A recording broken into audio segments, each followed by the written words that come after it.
I'm Teisha with Shalom TV's news update for Wednesday, February the 26th, 2014.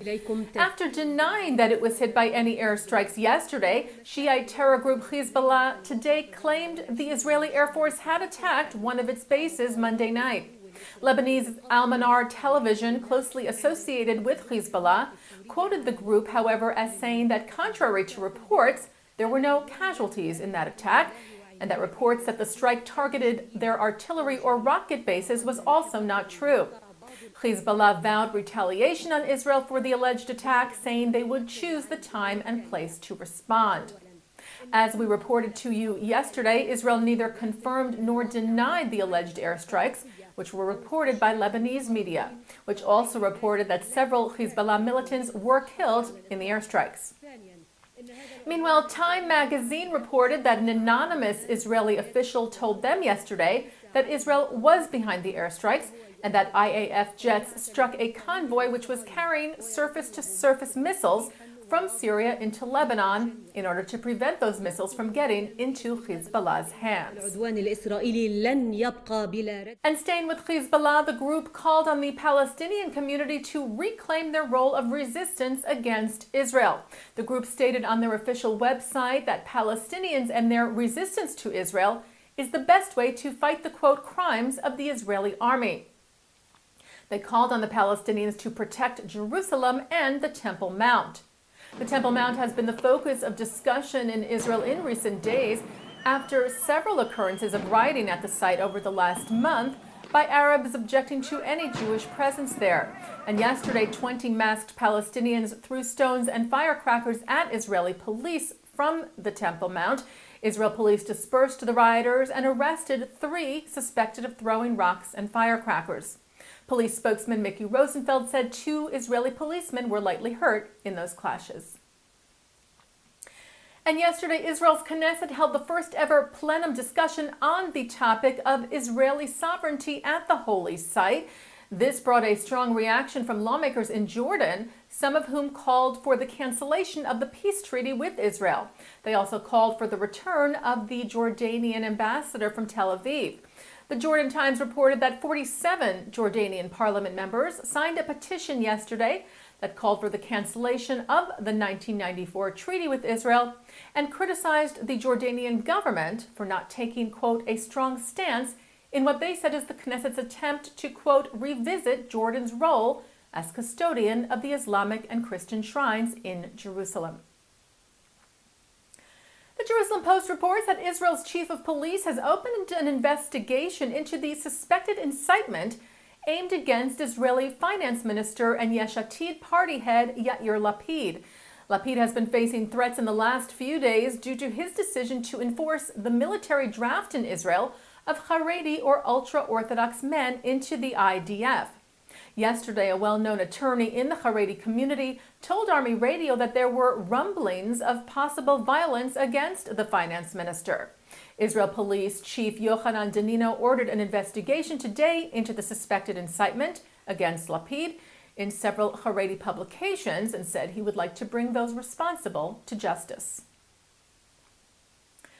The World Jewish Daily reports that Ukraine's new interim leader is pledging to protect the Jewish community there against rising anti-Semitism.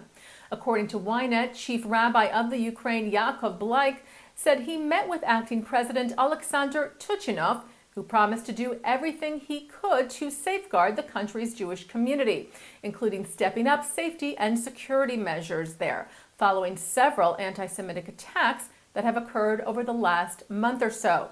Most recently, as we reported to you earlier this week, the firebombing of a synagogue southeast of Kiev, which took place this past Sunday.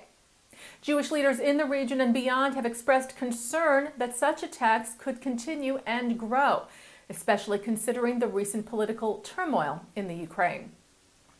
Associate Dean of the Simon Wiesenthal Center, Rabbi Abraham Cooper, voiced his concern this week, saying that he hoped the emerging leadership in the Ukraine would chart a course based on democratic values and inclusion. He said, as the late Simon Wiesenthal said, where democracy is strong, it is good for Jews, and where it is weak, it is bad for Jews.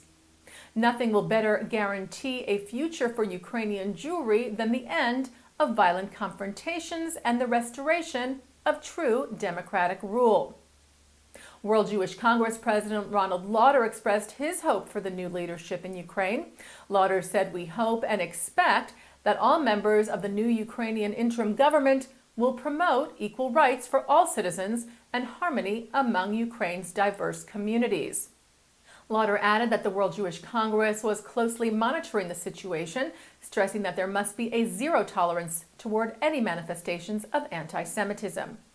And Jewish groups are on the ground in the Ukraine providing assistance for the Jewish community, among them Jewish federations and partner agencies, the American Jewish Joint Distribution Committee, the Jewish Agency for Israel, and World Ort. Meanwhile, the Jerusalem Post reports that Ukraine's ambassador to the United Nations told a press conference at the UN in New York on Monday that anti-Semitism in his country was not widespread and that it was against Ukrainian law. And turning to the Jewish community in Great Britain, the Board of Deputies of British Jews launched the first ever European Jewish Manifesto ahead of the elections to the European Parliament coming up in May. The document is to inform members of the European Parliament about Jewish interests and concerns. It was compiled in cooperation with other European Jewish groups and raises such issues of concern as religious freedom, like the protection of the Jewish ritual of circumcision and kosher slaughter, as well as concerns over growing anti-Semitism and relations between the European Union and Israel. It asks politicians to support the Jewish state and reject boycotts against it. Board President Vivian Weinman said there was praise and support for the document from across the European Jewish community. The board added that they hoped the manifesto would help get voter turnout up from within the Jewish community, saying that was vital in order to prevent extremist parties from gaining power in the upcoming elections. New policy and programming recommendations for the Israeli government's Initiative for the Diaspora was presented to the Board of Governors of the Jewish Agency yesterday. The recommendations were revised last week. They are meant to guide Israel's policy regarding Jewish communities in the diaspora, aimed at strengthening Jewish identity abroad.